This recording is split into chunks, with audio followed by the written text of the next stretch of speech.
अभिनेता सैफ अली खानवर झालेल्या हल्ल्यानंतर विरोधकांनी कायदा सुव्यवस्था बिघडल्याची टीका करायला सुरुवात केली। त्याला उपमुख्यमंत्री अजित पवारांनी आता उत्तर दिलंय। आरोपी हा बांगलादेशमधून आल्याची माहिती मिळत असून तो 8 महिन्यांपूर्वी बांगलादेशातून कोलकात्याला आला, तिथे मुंबईबद्दल ऐकलं आणि जीवाची मुंबई करायला तो मुंबईत आला। इथे त्याला कोणीतरी सांगितलं वांद्रे परिसरामध्ये खूप श्रीमंत लोक राहतात आणि तो थेट सैफच्या घरात घुसल्याचं अजित पवारांनी सांगितलं। त्याबरोबरच मुंबईत तो हाऊसकीपिंग कंपनीमध्ये कामाला लागला। त्या कंपनीने त्याचे आधार कार्ड, पॅन कार्ड आणि इतर कागदपत्र तपासले नाहीत आणि विरोधक कायदा सुव्यवस्था बिघडल्याचं फेक नरेटिव्ह तयार करतायत, अशी टीका अजित पवारांनी केलेली आहे।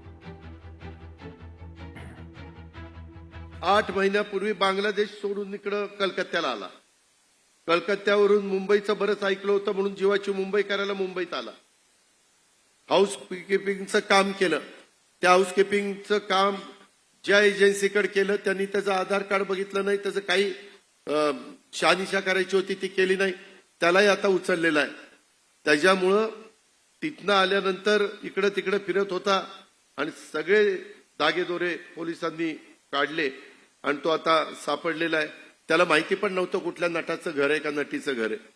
हे आपला एक त्यांनी कुणीतरी त्याला सांगितलं होतं इथं सगळे श्रीमंत लोक राहतात आणि त्याच्यामुळे तो तिकडे गेला आणि त्याला एक डक दिसला आणि त्या डक मधनं तो आत शिरला, असं ते सगळं आहे।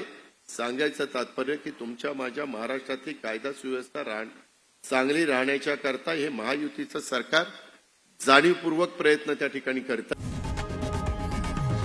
लोकशाही मराठी ऐका, पहा, जागरूक रहा।